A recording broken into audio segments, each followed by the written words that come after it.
Hey guys, this is Rich with Always Fixin', and I just hoisted up our new project. I have an ad out looking for used motors, and seldomly I'll get someone that responds to me that says, "Hey, can you help me fix a motor?" Which sometimes I do respond back, sometimes, not always, because yeah. So this guy brought this motor to me, and he said he just bought it cheap, and he said he needs a head gasket. He knows nothing about it. That's what he was told. Everyone's thinking the same thing I'm thinking. Is it, how bad is it? Did they run out of oil? What do they do? So here's the project here. I just hoisted it up. We got ourselves a newer Evinrude. So it's a 25 horse Evinrude. Yeah, it's definitely not brand new. It's a 97, so she's about 20 years old. But it's in fairly decent shape. It's got some scratches and dings, but other than that, it's not bad. So we're going to get started on this thing and see what we can do with her. All right, guys, let's tear into this thing. Hood weighs a ton on these, eh? Holy moly. So here she is in her oily mess. The guy brought it to me, and it must have been full of oil, obviously, and there's leaked everywhere. There's just oil on everything, a sheen. And he told me he needs a head gasket. I specifically asked him if he ever touched the motor or did anything on it. He said no. He said he bought it this way for cheap, $500. He said as far as he knows, the previous owners told him to need a head gasket. I got into the conversation of head gaskets. The conversation went as followed. Basically, somebody might have overheated this, warped the head gasket, and overheating, possibly no oil, burnt some piston rings. Like, this motor could be toast. Let's pull some plugs and, well, maybe see if I have spark, but I want to, just so many things I want to check, but I guess let's just try turning this thing over and see what happens. Oh, that's nice and loose. So, honestly, what this looks like, guys, is I'm going to say it. It looks like someone's been in here and things aren't looking good. Well, that's not good. It's in neutral, and man, that thing does not turn over. So she is locked. She's locked up.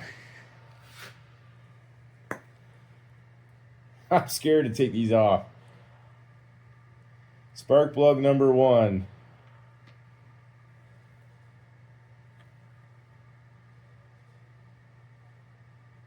Covered in fuel. And the actual bridge part here is bent this way. It's bent. Not a lot, but a little bit. And that tells me that that's not good. That's what that tells me. All right. Let's do the next one. Well, that one's tight.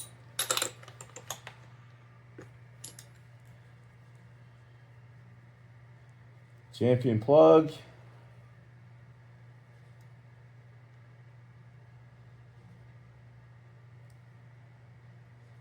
That one looks slightly not straight either, so I don't know what's going on.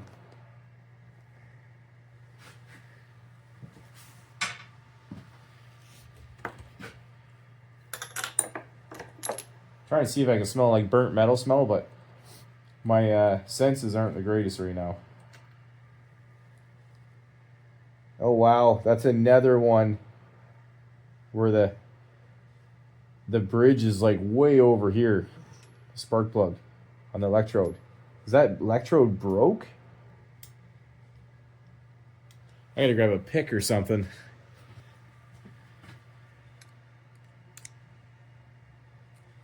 It's not moving around, but if you can see what I mean, get real close. This piece is way over here, and that piece is way over here.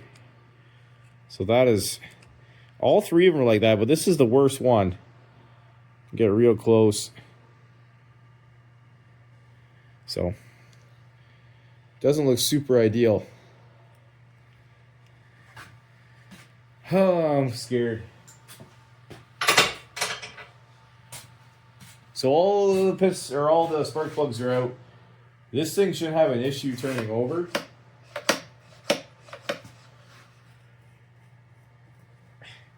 Prop moves freely. That doesn't grab anything. Okay. She spins over just fine, so. Something going on with the recoil. My guess is the pull start never got used ever. And it's something seized up in it, and they just use electric start for everything. Which, who wants to do that? I mean, this thing should just one pull will fire up.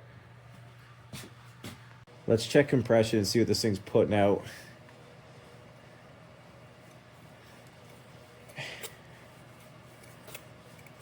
So I got the gauge hooked on, guys. And I am gonna start this thing. It's kind of way over here. Keep an eye on it.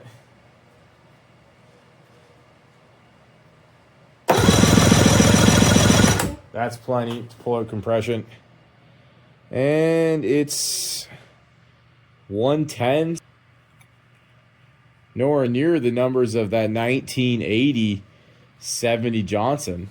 That thing was a champ. 130. Let's check the second one here. Let's see what it says. If I can turn it on. That's definitely more than enough cranks. A little better, not much. 110 range, pretty well. Last one, guys. 110 all the way around might not be terrible. 110. 110. 110 on all. I mean, that's not... Gonna have to do a little bit of research on this guy. I'm gonna be honest. I don't know the exact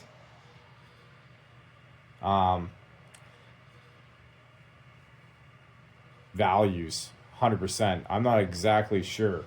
I'll have to double check, and that would be finding the owner's manual on this and doing a little bit of research. But 110, I would say for a two-stroke, it's a little low. Like, this isn't old. Like, some of the older guys were fine lower, around 90, 80. Some of them could go a little bit lower, but like this one here is it's a 97. It should be a little bit higher than that. So I am going to grab a wrench, and I just want to see if these are tight, if they've been messed with.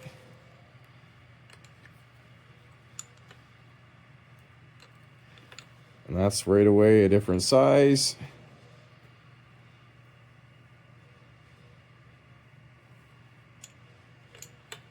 It's tight though, whatever that is.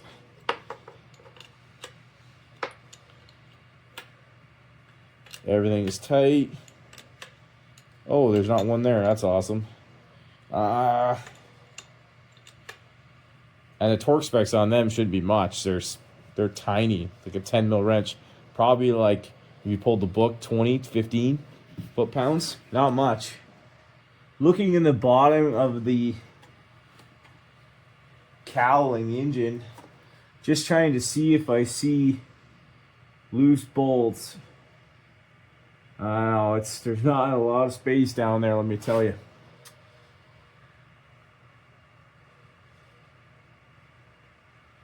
But checking this out, it almost looks like normal. So, could just be overreacting on that guy.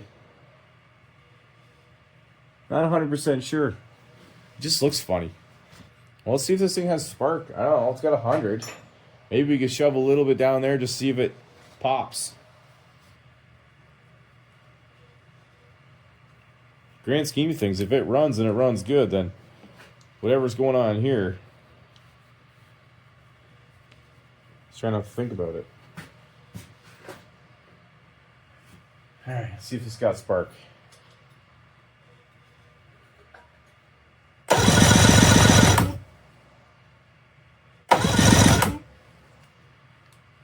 It's not showing spark, but that doesn't mean it could be my fault here.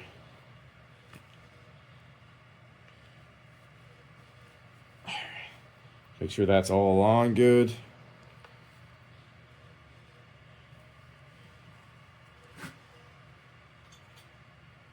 Check it again. No spark. Let me move to the second one and see if it just fires off something. No. Okay.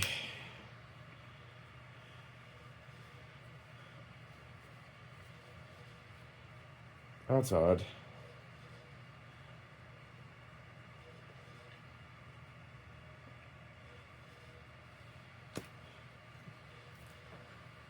All right, I'm just gonna grab a plug, old school, in case it's my tester, off the head bolt. Yeah, there's fuel and oil everywhere, but she'll be fine.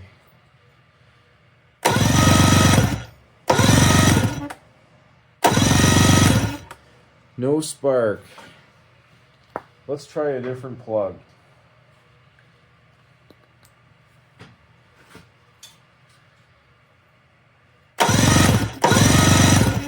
No spark. Okay. Let's go to a different coil pack here and see.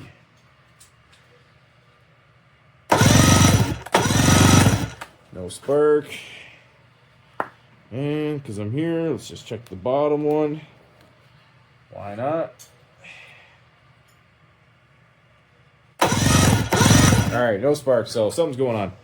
Let's do some looking. Just having an eyeball at everything. Making sure there's nothing unplugged. Coming up here.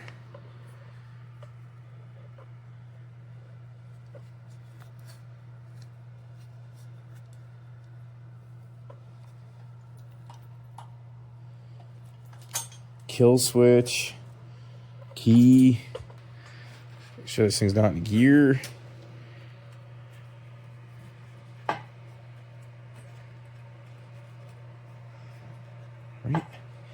Right there should be neutral. I guess we'll check on the prop end.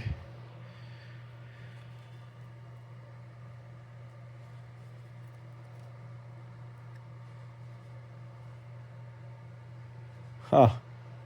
So I have removed the Powerpack off this guy. It says made in Mexico. Check the grounds just to see why we aren't getting spark.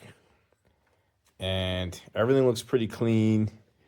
Now, obviously, I need to do some more testing on this before I decide to jump the gun and purchase something.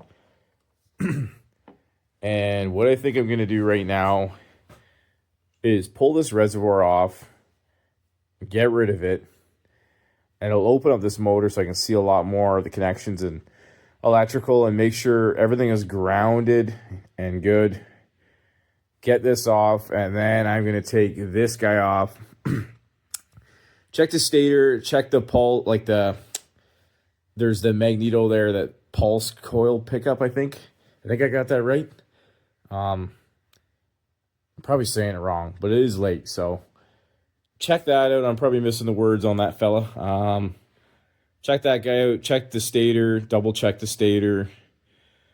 Double check all my grounds, double check everything before I start ordering parts. But what did happen was I told the customer that brought this motor to me that it has no spark,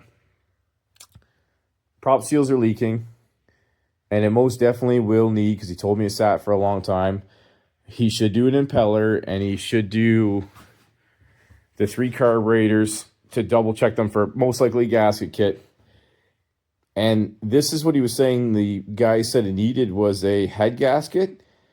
Now, on these guys, I believe they're O-rings, but the kit's about $130 Canadian, and maybe we clean that up and redo it. I know compression's good, but that means nothing. It just doesn't look like a great job. So I told him it needed all that, and then I told him the linkage for the pole start, the one piece was broken off, which you can still get. I just kind of was like honest with him. I was like, you paid $500 for it, and with all this work and the electrical work and the things you're gonna have to purchase, it's not really worth it for me to fix it. Like, I just said to him, I'm like, to be honest, man, it makes more sense if you take this motor, you sell it, you get your $500 back out of it, and you buy something else. Because you could do all this, and this thing still is just mean. It's just a money pit. It costs money. It just malfunctions. It's constantly, we all know 2-cylinder 25 would have been better just for sheer no issues. Now, some guys might have this motor and it's fine. But I was just kind of telling them, like, hey, man, like, you got to spend some money. And it's like, in the end, you kind of still got, like, what I would consider quite a bit. And then he was kind of like, because we can buy motors around here for around $1,200 that are good running motors. So I was just kind of like, come get it. It makes no sense for me to poke along and do all this money spending and all this work, and you pay me, and it could be the next thing. It could be the next thing. It could be next thing. I have no idea. To me, it's a glorified parts motor at best, right in its current state. What he did was keep it. Keep the motor. So I was thrilled, but like, I thought it was pretty nifty because I'm like, well, parts, some guys might want parts, or what I could do is take everything, like strip this thing down, clean, which is a ton of time. I'm not going to bill that guy for all this messing around. Strip it down, go over all the electrical a little better, and then put all new plugs, put all new carb kits, put an impeller, new thermostat, new head gasket kit, new prop seals, new lower end oil, clean this motor up. The hood's broken, shift linkage piece for the pull start's broke. Do all this work, and I'll probably have $600 or $700 into it, and sell it for $1,000, like $400 plus all the time I won't account for. But it's just something for us to poke along at, And I'm not a huge fan of this thing, but if it runs and it runs good, then it is what it is. All right, I'm just going to pop this guy off here, wherever I left my impact. 50-1, guys. You guys don't need this stuff. This stuff is just asking for trouble. It's so old. It's not needed anymore. And it's nothing but a headache. Well, that pissed out pretty quick. Ha ha! Little bit of oil everywhere. All right, well, I'm just going to hold this up like this, and that's fine. We can see in here a little better. And I want to check all these guys, because somebody had this off, and I want to double check all these that are grounded properly to the block. So I'll pop them all off. Check them all. Check the grounds over here, double check. And just go through this thing, and then get this guy off too, and double check everything. Oh, fun. All right, I'm just going to pop this guy off real quick.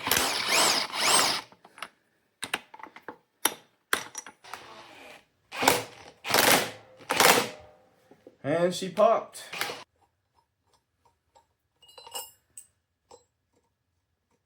It's a nice puller, to be honest. Made in the USA. Works good.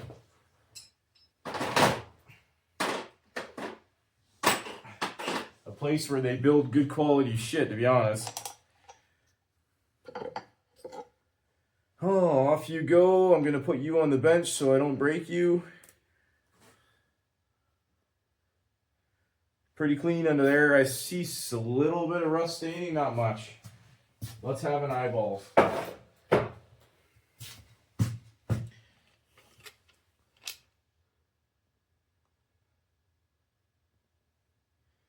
Yeah, there's a fancy spancy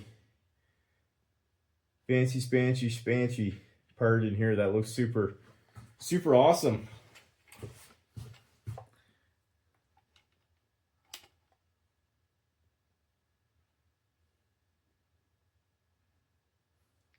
The Woodruff key's there. That's always good. That isn't our problem.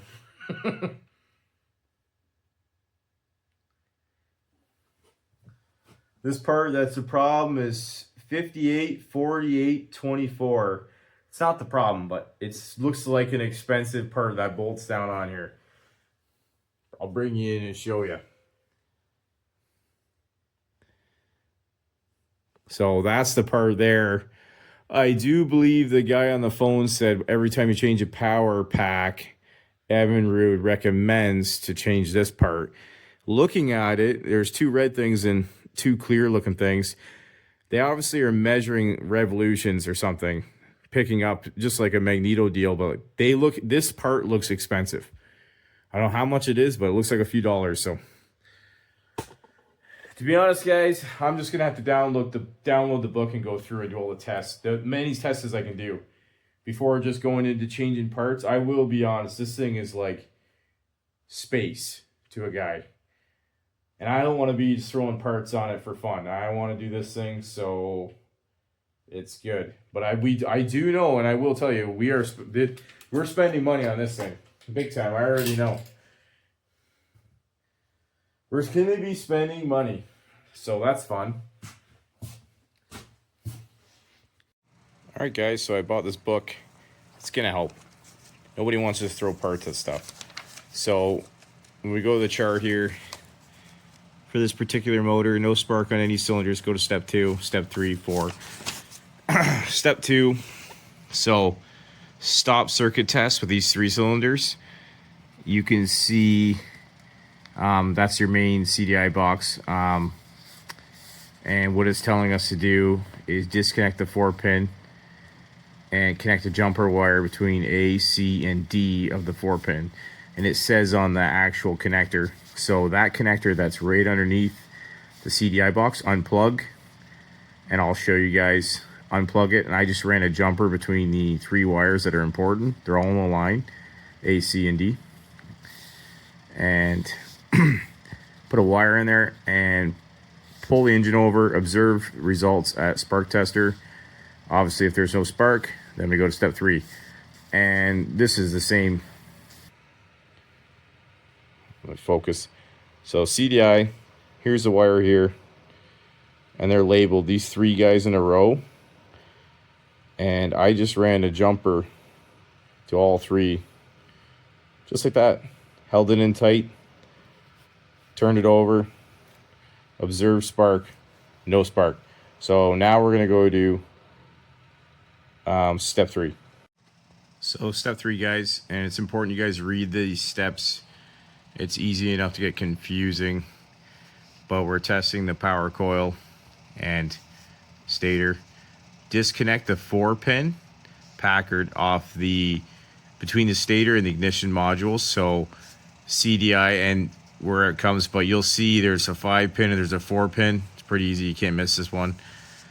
Set peak reading, voltmeter to POS, positive, and 500. So my multimeter does 600. And you guys will need an adapter for this. I will show you that in a second. Connect the meter black lead to a clean engine ground, which I did. Alternately connect meter red between 2 orange stator leads. And while you're cranking the engine, observe the meter at each connection. Any reading indicates power coil is grounded. So that's a problem. So if you get any reading, it's toast. There's a problem with your ground, and locate and repair ground or replace stator assembly. If no reading is indicated, step 3, output test. And this is the next guy. So I'll show you guys quick what I mean with this actual test, and I will show you the piece that you need for your multimeter. So here's the piece you need for your multimeter. Order this off Amazon. Direct voltage adapter. You need this kind of stuff if you work on motorcycles and stuff. But here it is here. So it plugs right in. It's for high voltage stuff. It works perfect. And then you can see I ran my ground to the actual engine ground here, the main guy. And then when we come over here to the CDI, you get your 5-pin, you have your 4-pin. I have it disconnected. And remember, it said to alternate between the two orange, which the orange guys are in the center. So let's check that one, then we'll check that one. So multimeter is set. I got it set for 600 for the volts, and this guy's plugged in. So now what we're gonna do is put it on the orange. We can start with this one. Make sure it's in there good. And multimeter says 0. And as I'm cranking it, we're looking for a reading. It's 0, and then it shuts off. It bumps up. I know it bumps up, but that's normal. So 0 still. Even when it's cranking at 0. We'll check the other one. That one's good as well. And that just shows you that the ground is good for this stator. So we can go to the next test.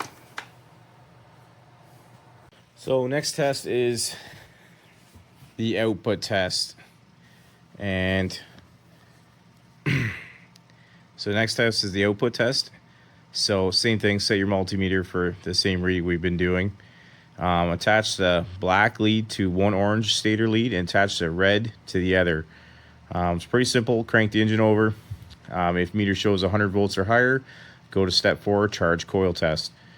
If meter shows less than 100 volts, check condition of wiring and connectors. If wiring and connector condition is good, go to ohm test. So let's do the output test here, and we are going to see what it comes up with. Hopefully it's 100 volts more, and then we're on to step 4.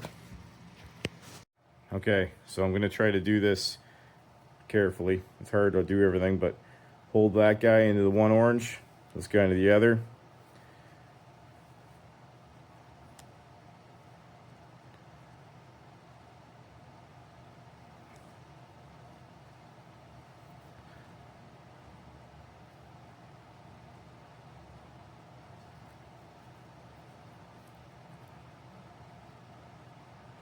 Something like that. You see the multimeter. I'm going to reach down, crank it over, and hopefully we have over 100 volts. So 105, 106 range.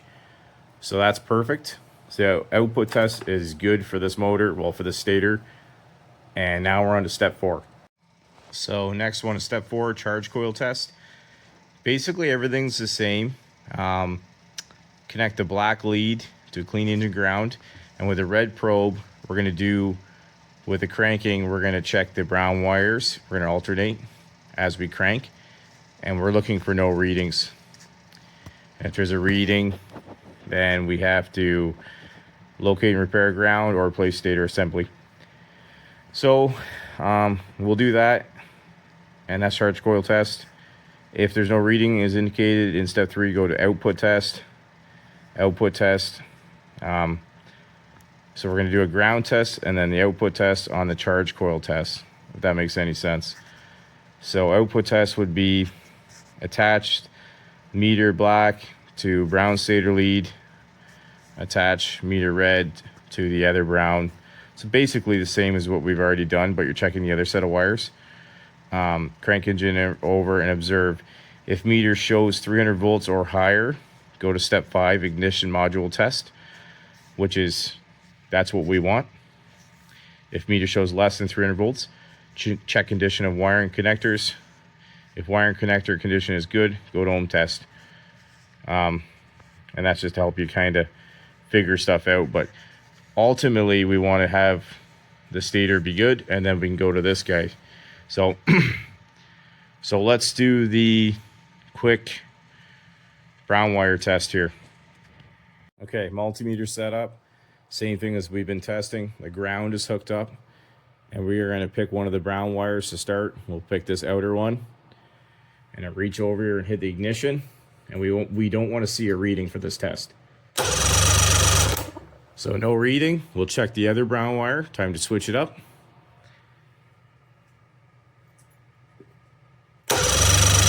Okay, so that's a perfect test, and then we're off to the next one, which is the output test. That ground test is what we just did. The next one's the output test, and that is where we're gonna connect the ground and the positive here to the brown wires and test for voltage, high voltage here. So stick that in the brown.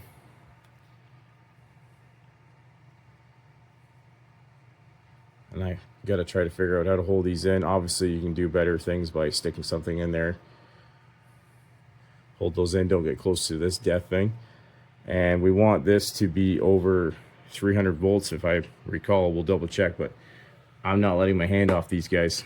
So let's check, turn the ignition on here. 688.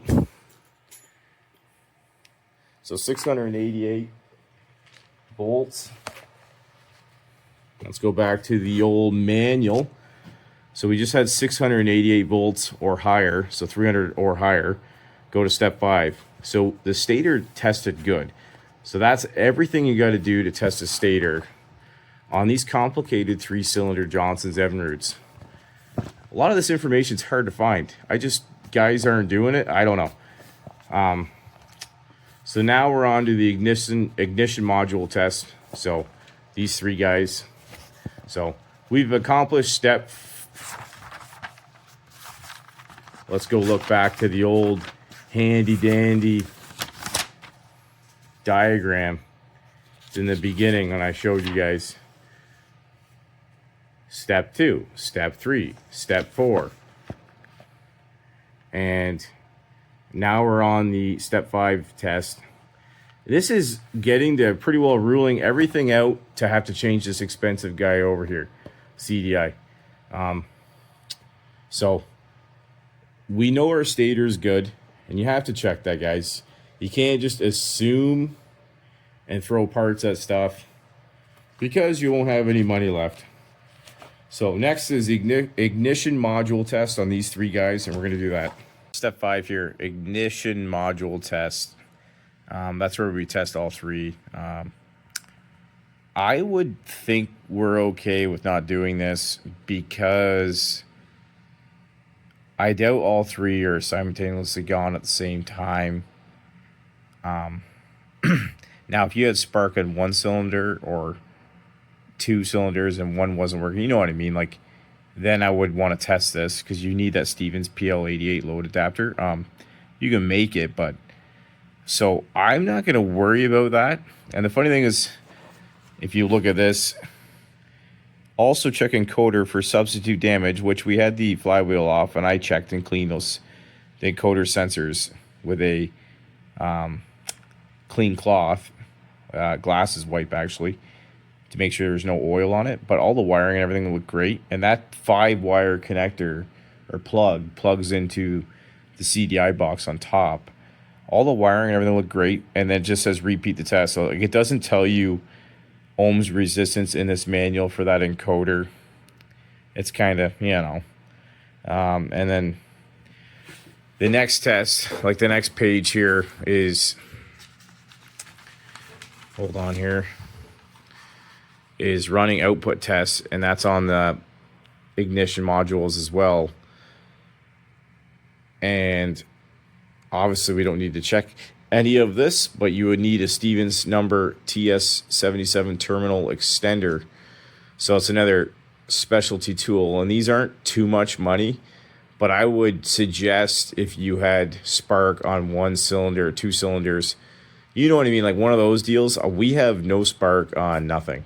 So I am going to say, if all the wiring, everything looks good, the only thing I can think of, and you guys know, and it's a common problem on these motors, and there's no discussion about it really in this book about the CDI, but it's common on these, and guaranteed it's not doing well anymore. So and you can see right here, this page here says, you side note, my brain just was like seeing this, tells you all the trouble testing test equipment, so it's kind of neat. But we all know what I'm probably gonna have to do. I'm gonna buy another CDI there and throw it on, and then hope to God that works. And that's kind of why it's good to check the stator as well. And the stator and the CDI for this motor, they're around the same price, and that price is a lot of money. I want to say 600 plus. The encoder, I think, is around there too. We're just going to hope that encoder is good. Stators, we checked the stator, it's good. So I'm going to grab a CDI for this, and we'll put it on. So fun, waiting on parts. So with a new Amazon Chinese CDI box hooked up, which went okay. This bolt had to be grinded down because it didn't really fit. So that was fun. But it's installed. Let's see if we got spark. For some reason I started on the second cylinder, but whatever. It is what it is. Let's see what we got. I'm excited. I got the battery on boil here. Please be spark. Alright, here we go. Oh my goodness, that's lovely. You guys see that spark? So good. Let's check all the cylinders. So the second one was good. Check the top one. And I got to invest in a new spark tester so I can see it, make sure it jumps the proper length, which is, I think for this was like a 1/4 inch. Here goes the top cylinder. Let's see. Oh, lovely. Hopefully you guys are seeing this.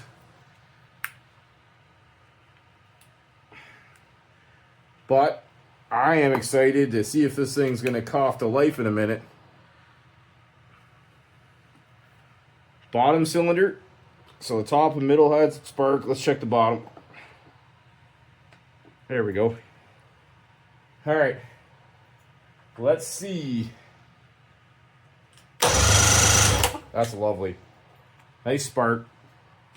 All right. We got to get fuel hooked up to this and see how it runs. I got to still deal with the old VOR oil pump, which shouldn't be too hard. I gotta see if I got a barbed fitting that fits this fuel line, and then I'll take it out right out here. We won, guys. We got spark. I'm excited. Got spark. I just have to unhook the oil pump so I can get the fuel line. I'll show you guys how to do that. I don't know if I talked about the VOR too much on this. The 97, this one, so it's like the same as like 98. They're all the same, the 3 cylinders. I'll show you how to do it. It's very simple. We don't need to talk forever about it, make a 30-minute video. I'll show you in like a minute. All right, guys, so the VOR tank was here. It went right here, and then it goes into the oil pump here, right? And here is the wiring. Just unplug it.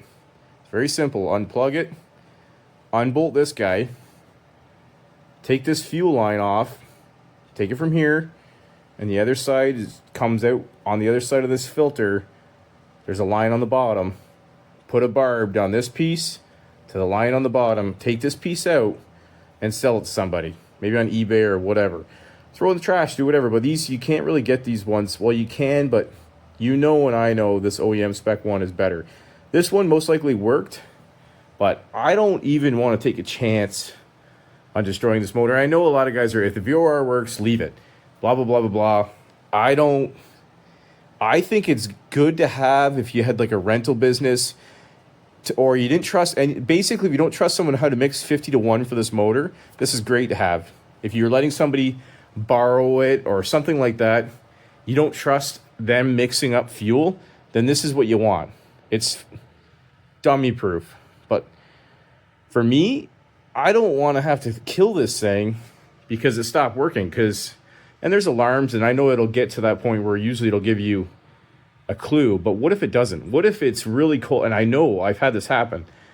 This oil gets really cold. If you're out duck hunting or something, it gums up, and then maybe it stopped pumping to the carburetors and you lean this thing out, and she's done.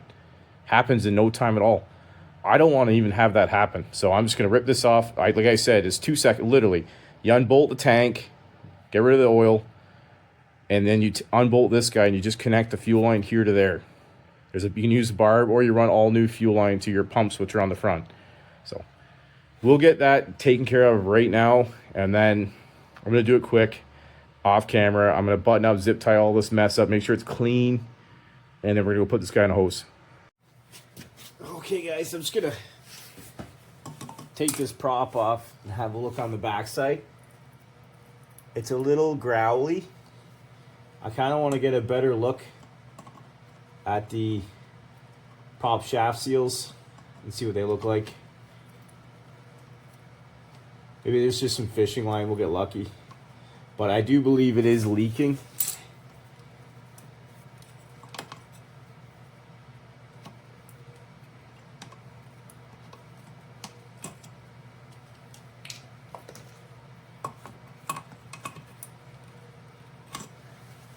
There's a fair bit of sand down here. Just gonna give it a shot of brake clean, clean out that sand.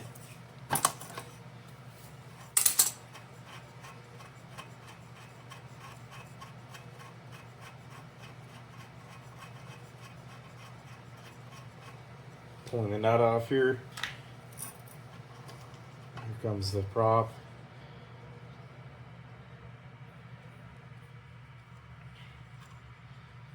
The prop spacer. The prop is in pretty good shape. The back side of this.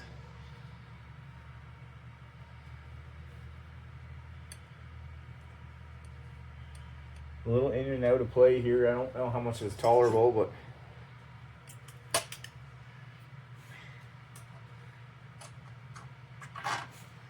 popping this piece off.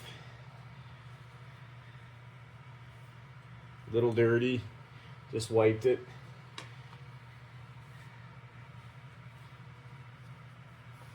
And you don't want to go, like, you know, I said it was leaking some stuff on the ground. I don't know if that was oil through the carbs, through the motor, two-stroke stuff, coming down the exhaust and then out. Right? Because you can see it's all dirty there. Like, I'm not necessarily going towards prop seals on this. We can, I will open this up right now and check the fluid. So, with a light on here, I'm gonna get you guys in here to have a look.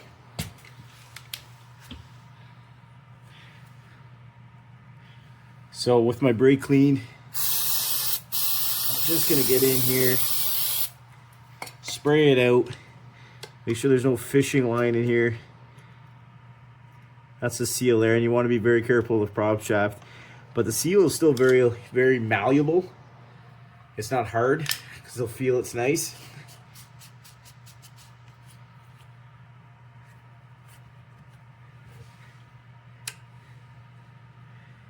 Things are a little dirty in there. I might just give this a shot here.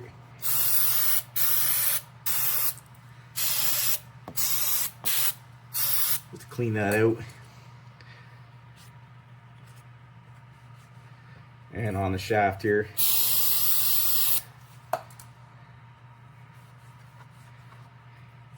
Now, when we pull this lower oil, when I empty it, if it's milky, then you know there's water getting in.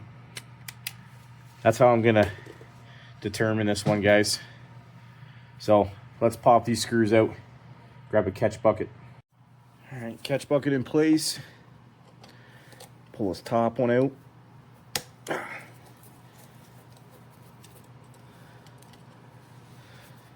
And there's no oil coming out of that. Usually a little bit comes out.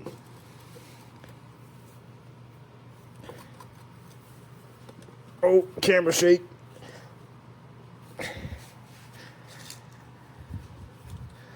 Sometimes these things are extremely tight. This one's one of them.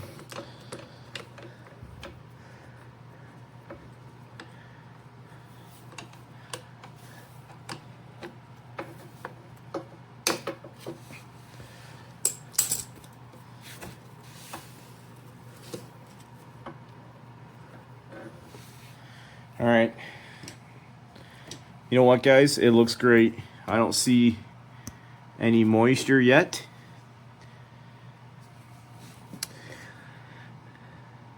I don't see a whole lot of oil too, but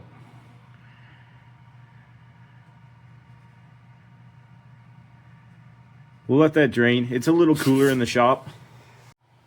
All right, just gonna put some new fluid in here.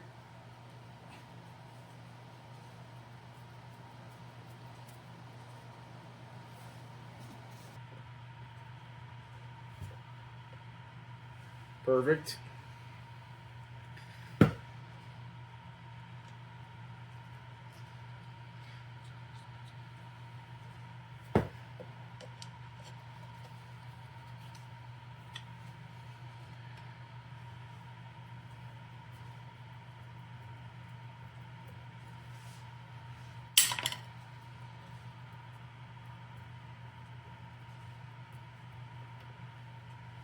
Another good sign too is when you undo the bottom one and you have that top plug in. If you had bad shaft seals, it would let air get in, and you undid that, it would just drain. Find other means to drain quick, right? Just kind of a clue. Like a little bit's gonna come out of there, obviously, but it's not gonna, like you would know, it'd be like having this plug out and undoing this one, how much oil would pour out of there. But she's good. We're going to test fire this tomorrow and run it. Let's see how well it runs. I'm just going to wipe everything so that I know if I come out tomorrow morning and there's a heap of oil on my floor that we have to do some shaft seals and pull the bearing carrier out and all that. We don't want to do that because it's just more stuff to do, and I don't feel like doing a bunch more stuff. But for now, she's ready for tomorrow to be fired up and tested, and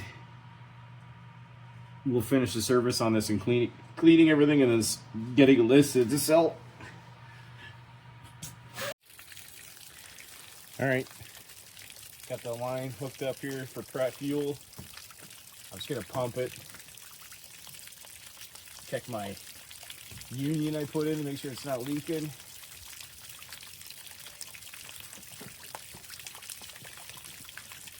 Which I don't see fuel leaking.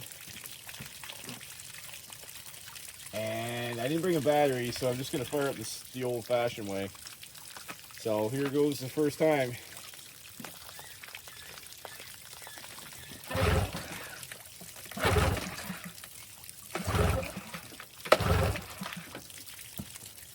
Couple pulls.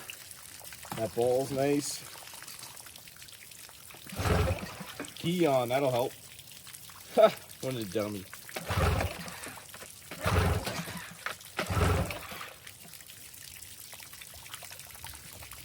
Choke, it'll help too.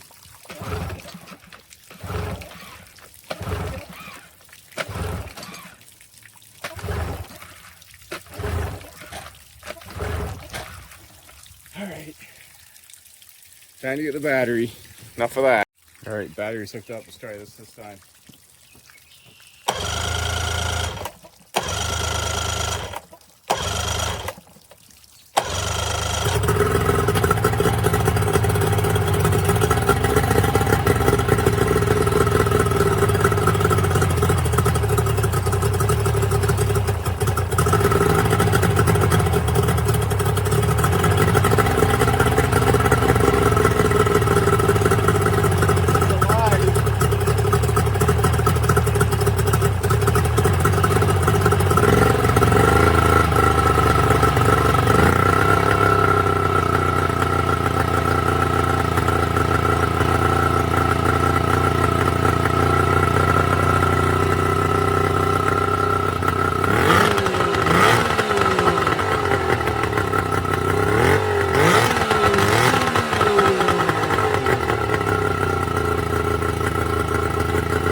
running pretty good.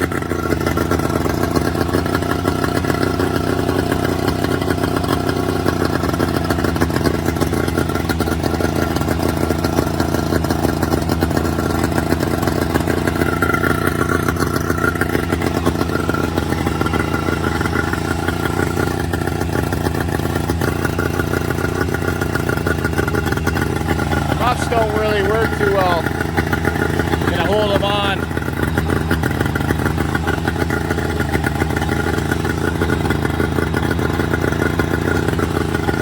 USB.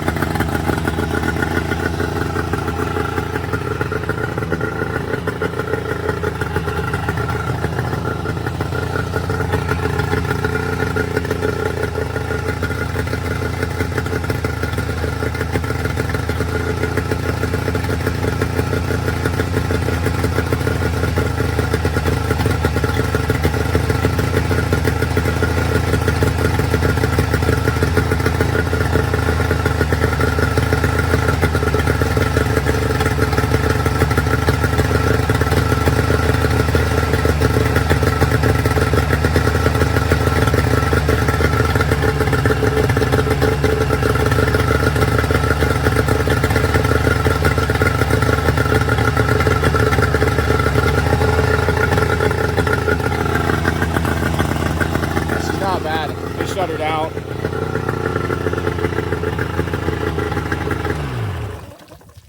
All right. Let's just try a quick key turn and see if it answers quickly. Oh, that's lovely. All right. Let's do a quick. Darn, I just tried to turn the key on it, fired up that quick. I'm just trying to turn the key on to pull start it. It's so sensitive. There, it's on the on position. Put the camera down here. Just to make sure the pull starter works, which, I mean, it should.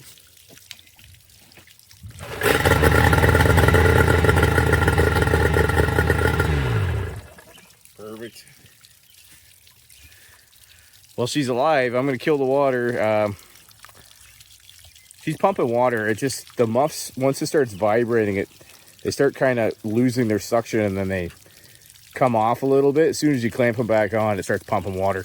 The only way to actually make sure this thing pumps water decent actually is to put it in water, but she's fine right now. She runs.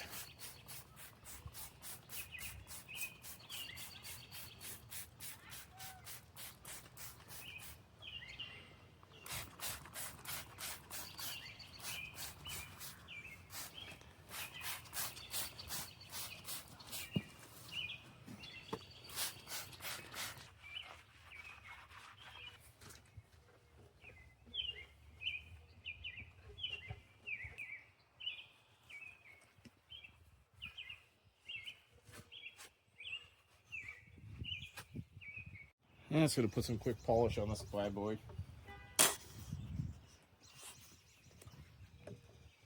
Oh yeah, explosion.